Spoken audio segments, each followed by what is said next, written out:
¿Sabías qué significa ser lleno del Espíritu Santo? ¿Sabes si estás lleno del Espíritu Santo?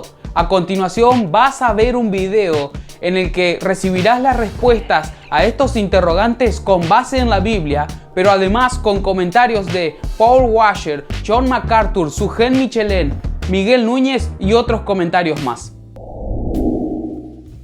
Bueno, como tú sabes, acerca del Espíritu han habido dos extremos. Y no es que no hay nadie en el medio, pero ha habido mucha gente en los dos extremos. Uno es la gente que ha incluso abusado del Espíritu, que ha hablado en nombre del Espíritu, que ha hecho obras de poder en nombre del Espíritu, que en realidad cuando tú analizas el trasfondo, tú sabes que el Espíritu no ha estado ahí.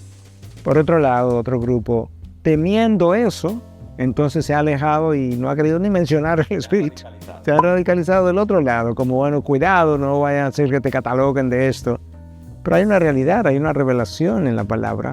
De parte de los labios de Jesús comienza incluso esa revelación de forma mucho más clara. Cuando Él dice, yo me voy y a ustedes les conviene que yo me vaya. Porque si yo no me voy, el Espíritu no va a venir. Muchos hablan del Espíritu Santo, pero no lo hacen de una manera bíblica. Ser lleno del Espíritu Santo no significa revolcarse en el piso, una risa santa, llorar desconsoladamente, hablar en lenguas u otras cosas. ¡A la balanza, a la balanza, a la balanza! ¡Usa la manga larga! ¡Ramba, agarra la bazooka! Sino que ser lleno del Espíritu Santo significa ser controlado por el Espíritu Santo, como lo va a decir a continuación Sugel Michelén. Ya el creyente teniendo la presencia del Espíritu en su corazón, a partir de ese momento el creyente debe dejarse controlar por el Espíritu de Dios a través de la palabra inspirada por el Espíritu Santo. Y eso es lo que conocemos como la llenura. De manera que el bautismo en el Espíritu Santo es una experiencia única, es una vez y para siempre. La llenura del Espíritu Santo es algo que no es estático. Un creyente puede estar más controlado por el Espíritu en un momento dado que en otro. Y nosotros necesitamos ese control del Espíritu para poder vivir una vida cristiana en piedad y en santidad. Por otra parte, en la Escritura hay dos pasajes que nos arrojan luz sobre el significado de ser lleno del Espíritu Santo. Se trata de un pasaje en Efesios y otro en Colosenses. No se embriaguen con vino, en lo cual hay disolución. Antes bien, sean llenos del Espíritu, hablando entre ustedes con salmos, con himnos y cánticos espirituales, cantando y alabando al Señor en sus corazones, dando siempre gracias por todo al Dios y Padre, en el nombre de nuestro Señor Jesucristo. En Colosenses podemos ver los mismos resultados de la llenura del Espíritu cuando observamos el significado de la llenura de la palabra de Dios. La palabra de Cristo mora en abundancia en ustedes, enseñándose y exhortándose unos a otros en toda sabiduría, cantando con gracia en sus corazones al Señor con salmos e himnos y cánticos espirituales. Y todo lo que hagan, sea de palabra o de hecho, háganlo todo en el nombre del Señor Jesús, dando gracias a Dios Padre por medio de Él. Paul Washer lo explica de la siguiente manera. Lo interesante es, podemos ver que estos dos textos son muy parecidos. Uno dice que debemos ser llenos del Espíritu Santo, otro dice que debemos estar llenos de la palabra de Dios. Entonces podemos ver una relación entre la llenura del Espíritu Santo y nuestro estudio y meditación y obediencia a la palabra de Dios. Entonces, una persona que quiere experimentar más de la vida y el poder del Espíritu Santo tiene que dedicarse al estudio de las Escrituras. Y también, no solamente el estudio, sino también debe mantener y crecer en una vida de oración, pidiendo al Señor que el Espíritu, ¿no?, le llene más y más mientras crece en su conocimiento de Dios. Además, no solo nos interesa saber qué es la llenura del Espíritu Santo, sino que nos interesa saber si estamos siendo llenos del Espíritu Santo. Te pregunto, ¿estás siendo controlado por el Espíritu Santo? ¿Quiénes están siendo controlados? Miren lo que señala Miguel Núñez. Todo el que es hijo de Dios es guiado. O sea, si tú eres hijo de Dios, no me digas que el Espíritu no te guía. Ahora, quizás tú no oyes su voz, tú no sientes sus impulsos, tú no le das credibilidad. Quizás está desobedeciendo la palabra, pero Él está tratando de guiarte. Pero no solamente eso, Él me da el poder para que yo obedezca lo que yo leo en la palabra. para que yo obedezca lo que ya yo llegué a creer acerca de Dios. Yo no tengo ese poder, no hay manera. Mis deseos, el espíritu tiene deseos, mi carne tiene deseos. De hecho, Gálatas 5:17, se oponen el uno al otro. Y Pablo me dice el resultado de eso ahí mismo, en Gálatas 5:17, por tanto no podéis hacer lo que deseáis. Oh, wow. O sea, mis deseos de la carne se oponen tanto a los deseos del espíritu que esa es la explicación por la cual yo no puedo hacer lo que yo deseo hacer. Wow. Entonces, ¿qué necesito? Yo necesito su poder.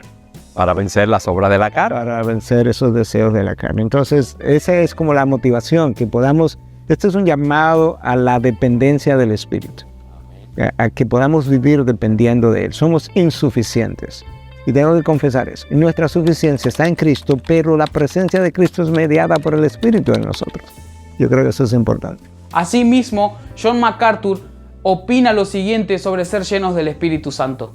Bueno, la mejor manera de entender esa frase, sed llenos del Espíritu, es entenderla en el contexto en el que existe en Efesios 5, y el contexto es este: no os embriaguéis con vino, antes bien sed llenos del Espíritu. Entonces, ¿de qué estamos hablando? Estamos hablando de algún poder interno que controla la conducta. Ahora, si estás borracho, estás bajo el control del alcohol. Altera tu conducta, afecta tu mente, afecta tus palabras. Si estás bajo el control del alcohol, se manifiesta en la manera en la que te controla. Ahora, las religiones paganas estaban entregadas a esto. Literalmente se emborrachaban pensando que en ese estado de ebriedad podían tener comunión con los dioses. Entonces el apóstol Pablo dice, mira, necesitas estar bajo un control interno, no alcohol, el Espíritu Santo. ¿Y cómo controla el Espíritu Santo? Comparando Colosenses 3, la palabra de Cristo mora en abundancia en vosotros. Cuando estás pensando, tu mente es dominada por la verdad divina. Esa verdad es lo que el Espíritu Santo usa para controlarte. Y conforme el Espíritu de Dios aplica la verdad en tu mente, se manifiesta en la manera en la que actúas, en la manera en la que hablas. Y claro, en primer lugar, en la manera en la que piensas. Debes estar manifestando que estás bajo el control del Espíritu, quien te está llenando y manifestándose a sí mismo a través de ti. ¿Cómo podemos ser llenos del Espíritu Santo?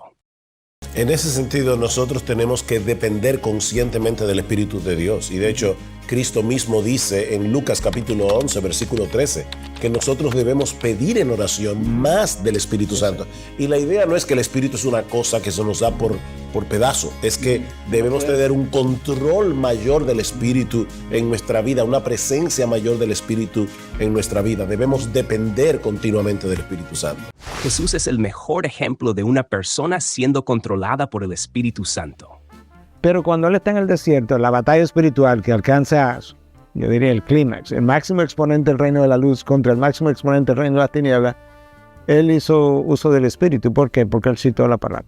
Y la palabra fue inspirada por el Espíritu. Escrito está, escrito está, escrito está. Entonces luego, él sale de ahí.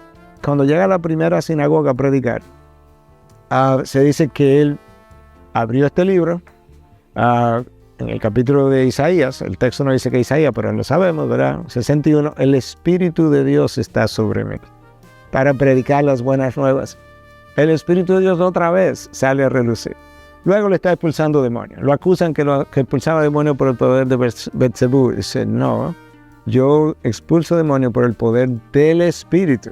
Fíjate que él no dijo por mi propio poder. No, es que él está dependiendo del Espíritu. Luego llega a la cruz. Y Hebreos 9:14 nos dice que él se ofreció por el Espíritu eterno. O sea que en la cruz, el sostenimiento, la fortaleza, se le estaba dando el Espíritu. Ahí hay un ser humano que es Dios, pero que está dependiendo del Espíritu.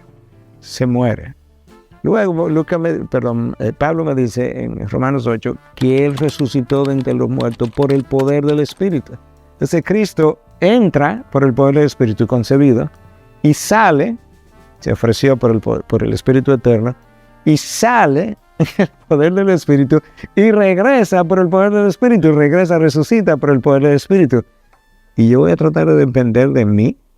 Hemos visto entonces que ser llenos del Espíritu Santo significa que Dios, el Espíritu, controle nuestras vidas y que nosotros le cedamos el gobierno de toda nuestra vida a Él, que le cedamos nuestra voluntad a Él.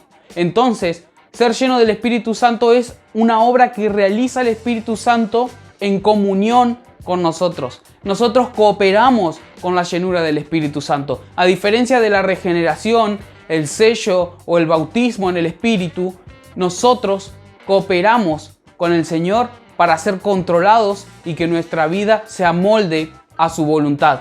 En este sentido, podemos ver un pasaje que nos habla del accionar de las personas que son llenas del Espíritu Santo. Recibirán poder cuando haya venido sobre ustedes el Espíritu Santo, y me serán testigos en Jerusalén, en toda Judea, en Samaria y hasta lo último de la tierra. Quiero preguntarte, ¿está el Espíritu Santo controlando tu vida? Mi nombre es Nicolás Rodríguez, soy profesor de Lengua y Literatura y estudiante de licenciatura en Teología en el Seminario Latinoamericano Reformado. Si te gustó este video, YouTube te va a recomendar uno especialmente para vos en este lugar.